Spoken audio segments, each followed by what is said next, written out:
Hello, everyone, and welcome to the Flow Over Fear podcast, where it is our mission to help you to rise above fear and realize your ultimate potential in leadership and life. I'm your host, Adam Hill, and it is my goal to share with you the human side of high performance.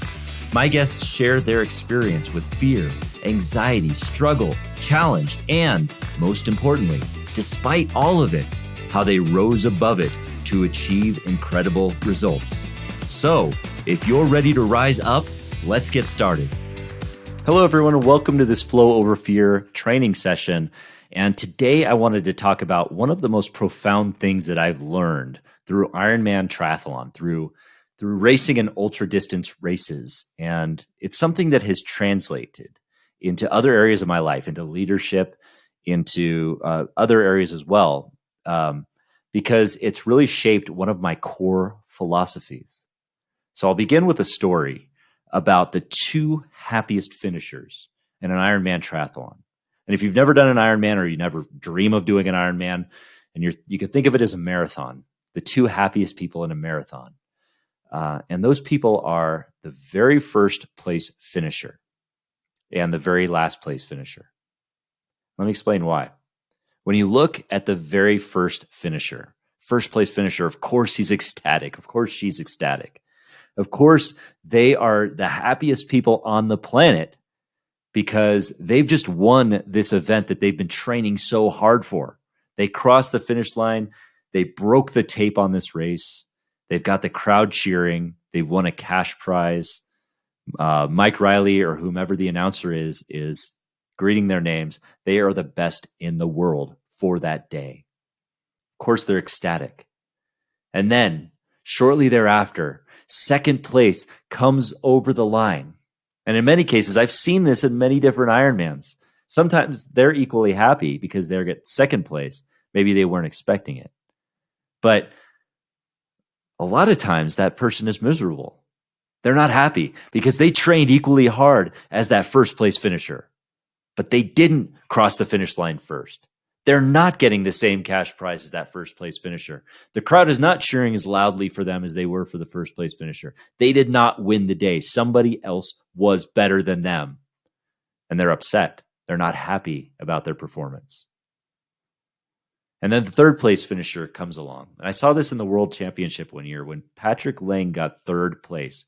He was the most ecstatic finisher because he didn't expect to be on the podium. He didn't know what to expect. But he got up there and he was as excited as he could be. So that's not always the case either. Third place can be disappointed too, even though they've just discovered that they're the third best on that day, maybe even in the world.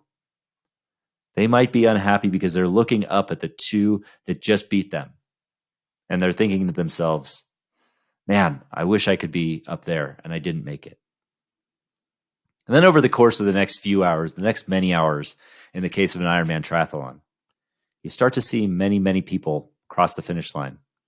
Some of them meeting their goals for the day, some of them not meeting their goals for the day, some of them ecstatic, some of them over the moon having finished this race. Others, maybe not so much because they didn't meet their objectives, but they still finished.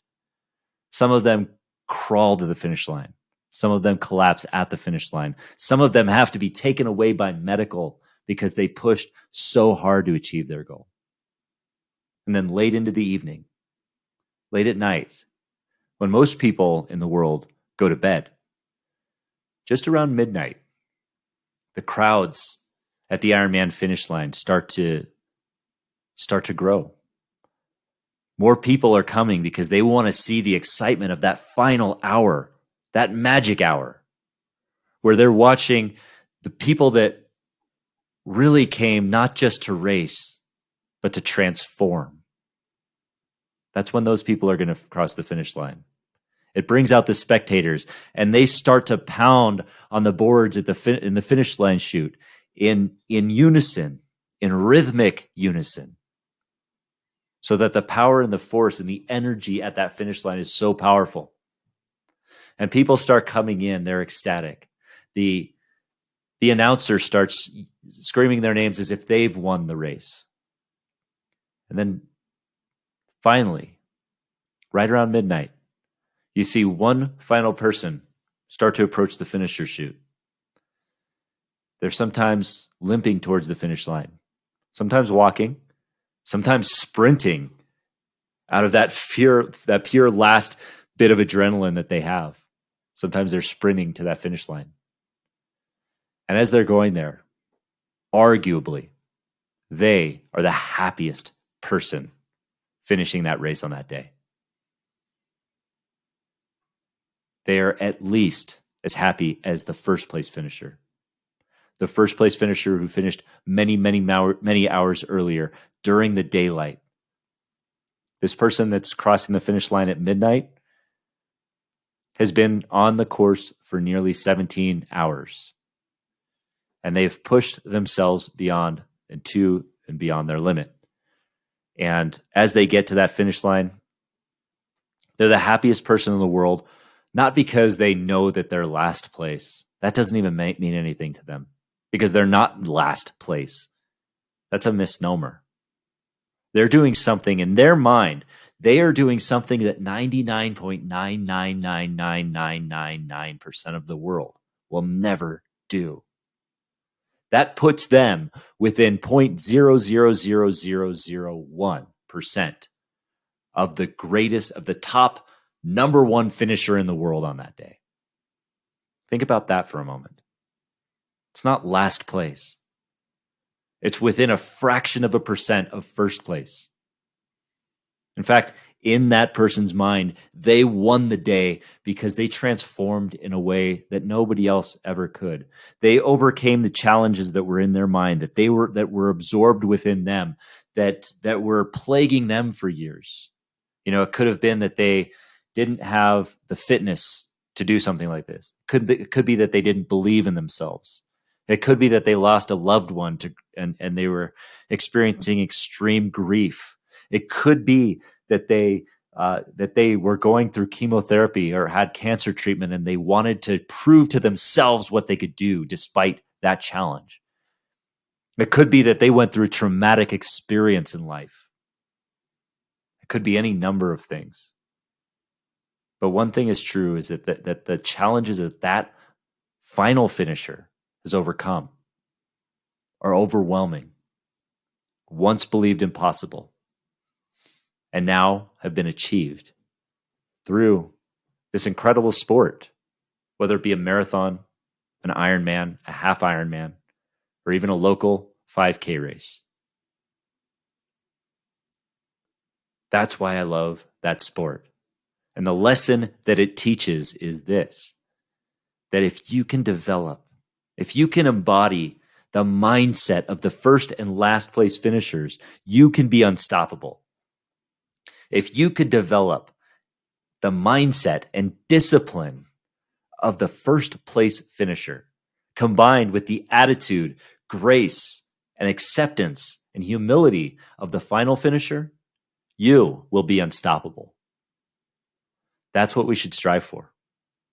We should never just strive to be number one, to always crush it, to always dominate, to always do those things, because there will be more times than not that we will be disappointed, because our expectations are going to outweigh our appreciation. And as Tony Robbins would say, replace your expectations with appreciation. This is the ideal way to do that, to capture every single essence of high achievement, of achieving everything that's in your heart's desire, while also capturing the humility, the gratitude, and the grace of willingness to be happy with last place, to find joy in it, to find the same level of joy that the first place finisher felt. That's the lesson. That's the lesson today, folks, is if you want to live a happy life, yes, always strive for that continuous improvement. Always strive to be better than you were yesterday. Always. There's no question. Growth is the path to fulfillment. Personal growth is always the path to fulfillment. And if you're not growing, it is true that we are dying.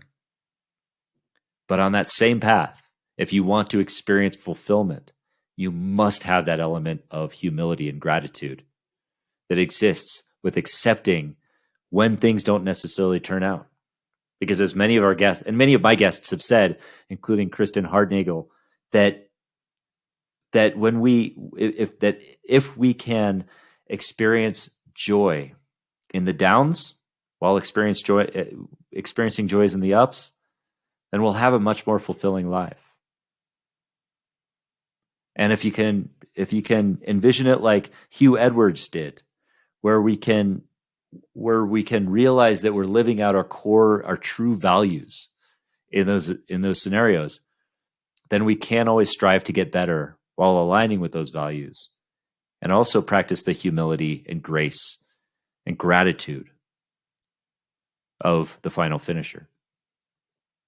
So as you go out in your day and you strive to get better at whatever it is, take a moment to appreciate being a final finisher. Develop the mindset and discipline of a pro while adopting the attitude, gratitude, and grace of the final finisher. Hey everyone, thanks for tuning in to the Flow Over Fear podcast. If you'd like to learn more about getting into flow and learn the foundations of flow, I have a free video series on my website at www.adamcliffordhill.com called The Foundations of Flow.